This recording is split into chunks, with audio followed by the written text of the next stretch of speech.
जेव्हा राज ठाकरेंनी एकनाथ शिंदेची भेट घेतली, तुमचं उद्धव ठाकरेंशी या भेटी संदर्भात काही बोलणं झालं? बरं झालं असेल तर मी ते कशाला सांगू? काय आहे? माझं बोलणं झालं असेल तर मी इथे का सांगू?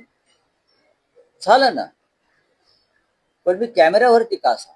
हा आमचा अंतर्गत विषय आहे.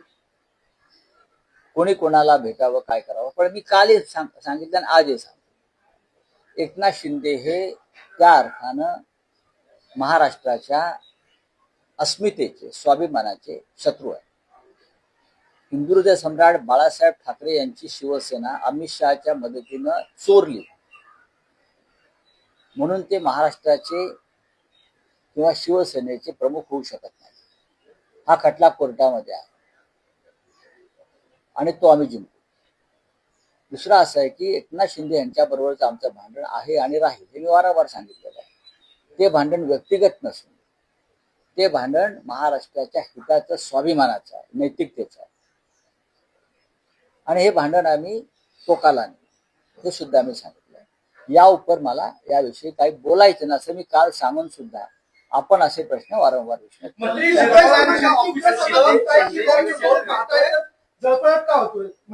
मैत्री अशी असावी की समोरच्याचा जळफळाट व्हावा, असं उदय सामंतांचं स्टेटमेंट आहे. कोण जळलं?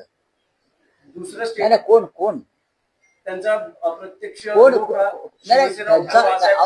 त्यांचा रोग कोणावरती असेल, काही असेल, पण त्याच्यावरती आमच्या पक्षाकडनं कोणी प्रतिक्रिया व्यक्त केली आहे का? स्वतःच जळतायत ते, स्वतःच त्यांच्या बुडाला आग लागलेली आहे.